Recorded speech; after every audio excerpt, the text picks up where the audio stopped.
तो हेलो बच्चों, मैं गौरव सर आपके सामने एक और इंटरेस्टिंग वीडियो लेकर के। ठीक है, देखिए आज मैं आपको एक छोटा सा कंसेप्ट बताता हूँ, ठीक है, बोर्ड पर्पज से, कि अगर एक सेल है तो उसका वेरिएशन क्या आएगा बेटा, ग्राफ का variation of terminal potential difference and current drawn from a cell. तो देखिए इसका जो ग्राफ आता है, जैसे अगर मैं बात करूं बेटा, तो देखिए इक्वेशन हमारे पास क्या है बेटा, V equal to E minus I into R. ये इक्वेशन होती है बेटा, ये टर्मिनल पोटेंशियल डिफरेंस EMF और इंटरनल रेजिस्टेंस के बीच में रिलेशन होता है।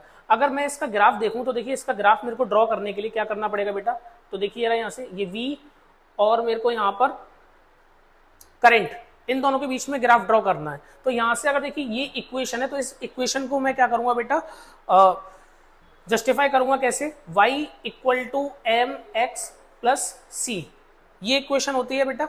ठीक है, इससे मैं क्या करूंगा बेटा, इसको कंपेयर करूंगा। तो आप देखिए इसको कंपेयर करने के लिए मेरे को क्या करना पड़ेगा बेटा, v इक्वल टू, ये माइनस के आई आर को मैं पहले लिख लेता हूं, तो माइनस आई आर प्लस ई, ऐसे लिख सकता हूं इस इक्वेशन को। तो आप देख रहे हैं बेटा, ये जो आप देख रहे हैं बेटा, ये जो स्लोप आ रहा है इसका, ठीक है, स्लोप कैसा आ रहा है बेटा, नेगेटिव।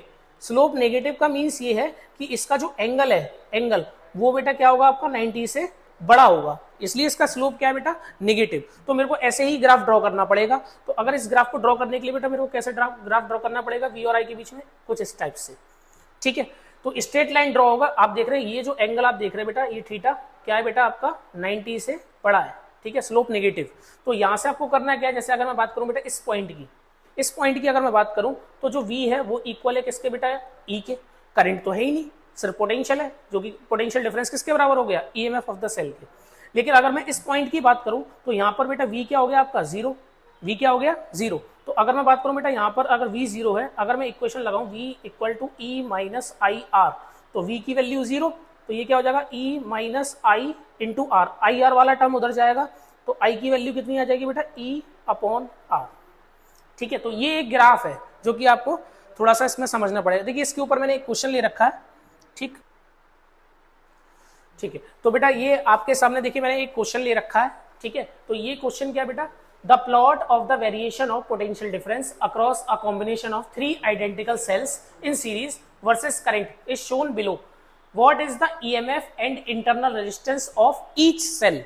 ठीक है, तो अगर मैं यहाँ पर बात कर रहा हूँ बेटा, आप देखिए जरा कितने सेल है बेटा यहाँ पर, 3 आइडेंटिकल सेल। ठीक है, और किस में कनेक्टेड है बेटा, ये सीरीज में कनेक्टेड है। और आपको निकालना क्या है, EMF और इंटरनल रेजिस्टेंस किसका बेटा, ईच सेल का। यानी कि 3 सेल हैं जो कि सीरीज में ऐड किए गए हैं। ठीक है, तो देखिए ना ध्यान से इसको कैसे सॉल्व करना है आप लोगों को। तो इस तरीके से ये ग्राफ आपको दे रखा है। ठीक है, ये V और ये I ग्राफ है। ठीक है, यहाँ पर आपको दे रखा है 6 वोल्ट और यहाँ पर दे रखा है बेटा आपको 1 एम्पियर। ठीक है, मैंने आपको ये बता रखा है कि इस पॉइंट पर अगर देखा जाए तो करंट की वैल्यू क्या होगी बेटा, जीरो। तो यहाँ पर अगर मैं इक्वेशन लगाऊंगा V equal to E minus I R, तो करंट की वैल्यू जीरो है, यानी कि V किसके बराबर हो जाएगा बेटा, E के बराबर। कितना वोल्टेज है, 6 वोल्ट। कितने सेल है, 3 सेल है। तो 3 सेल्स को अगर मैं लगाऊं बेटा सीरीज में, ऐसे कनेक्ट कर देना है आपको। ठीक है, सीरीज में, ये सीरीज कॉम्बिनेशन है बेटा सेल्स का, E और R। तो 3 सेल्स है सीरीज में, तो कितना हो जाएगा EMF 3E। ठीक है, तो ये कितना हो जाएगा 3E। तो यहाँ से EMF कितना आएगा बेटा, 6/3, तो कितना आएगा बेटा 2 वोल्ट। ये EMF हो गया। करंट आपको निकालना है, तो करंट के लिए आपको करना क्या बेटा, यहाँ पर देख रहे हो आप, तो यहाँ पर V की वैल्यू जीरो हो गई है। तो V की वैल्यू अगर जीरो है, मैंने आपको वीडियो में बताया हुआ है, तो यहाँ से आपको इंटरनल रेजिस्टेंस निकालने के लिए क्या करना है, R equal to E upon I. तो E कितना है बेटा 2 और I कितना है 1 एम्पियर, तो कितना आ जाएगा यहाँ से आपका 2 ओम। तो ये दोनों आंसर्स हो जाएंगे। ठीक है, थैंक यू।